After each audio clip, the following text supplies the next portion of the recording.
मान्यवर विधायक रूपू भद्रा।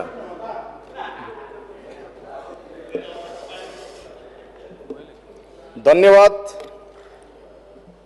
उपवाचस्पति महोदय। आज ये पवित्र गृह रे सप्तदश विधानसभा प्रथम अधिवेशन रे प्रथम थर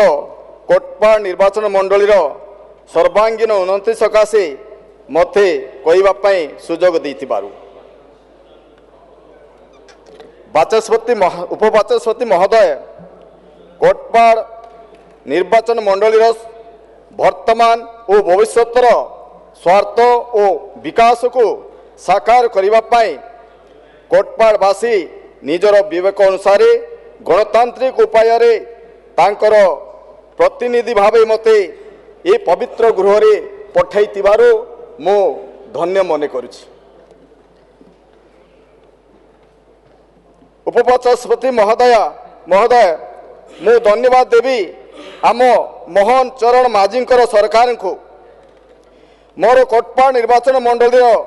गरीब आदिवासी छात्र छात्री माने आर्थिक अभाव जोगु वर्ष को हजार हजार संख्यार ड्रॉप आउट रो शिकार होतिले।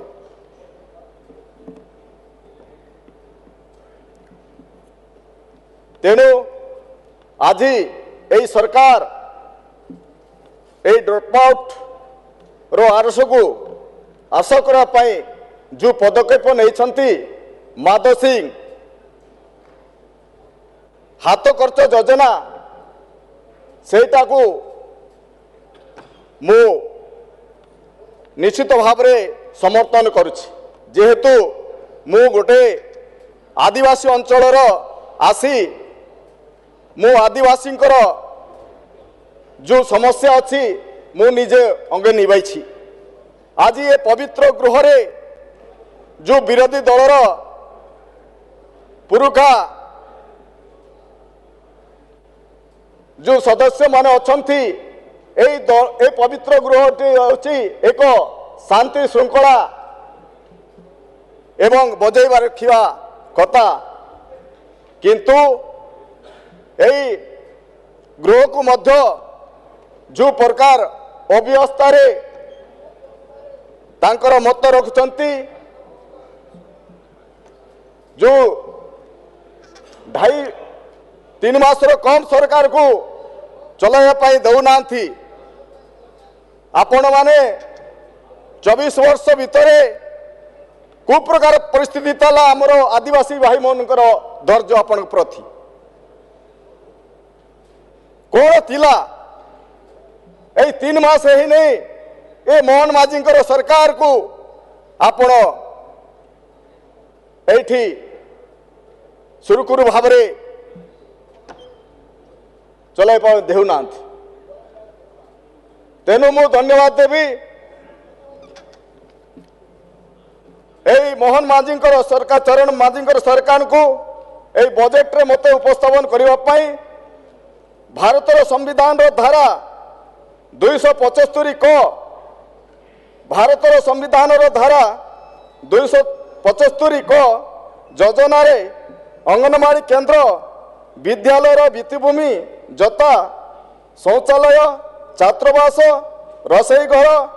निर्माण सहित एकलव्य मॉडल आवासिक विद्यालय EMRS को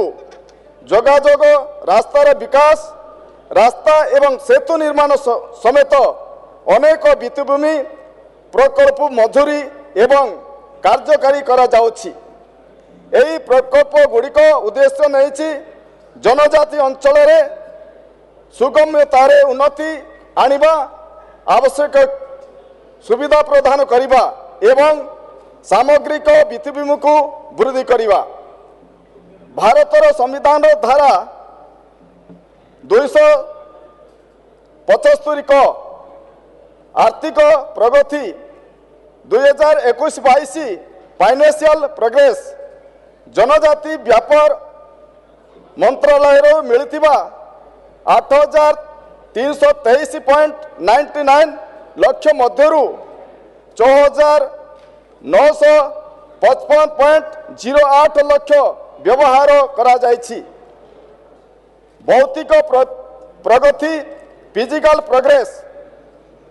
86टी अतिरिक्त श्रेणीगृह मध्यरु 50टी संपूर्ण होइछि 7टी सड़क एवं सेतु मध्यरु 12टी संपूर्ण होइछि आर्थिक प्रगति 2022-23 फाइनेंशियल प्रोग्रेस जनजाति व्यापार मंत्रालय मिलिथिबा 9,311.30 लाख टंका मध्यरु 5,344.29 लाख टंका व्यय करा जाइछि भौतिक प्रगति फिजिकल प्रोग्रेस मंजूरी प्राप्त 379टी अंगनवाड़ी केंद्र मध्यरु 92टी संपूर्ण होइछि एवं 230टी निर्माणाधीन रही 100टी शयन कक्ष एवं शौचालय मध्यरु 42टी संपूर्ण होइछि एवं 55टी प्रकल्प निर्माणाधीन रही एकलव्य मॉडल आवासिक विद्यालय EMRS को संजोग करुथिबा 61टी रास्ता एप्रोच रोड मध्यरु 22टी राज्य रास्ता संपूर्ण होइछि प्रधानमंत्री आवास आदर्श ग्राम योजना PMAAGY प्रधानमंत्री आदि आदर्श ग्राम योजना माध्यम रे अनुसूचित जनजाति बहुल ग्राम गुड़िकर उन्नति निमंते गोष्ठी भित्तिभूमि जल निष्कासन एवं वर्ज्य वस्तु परिचालना पानीय जल सुविधा शिक्षा विद्युत जगान स्वास्थ्य पोषण जलसेचन जीविका हाट गमनागमन एवं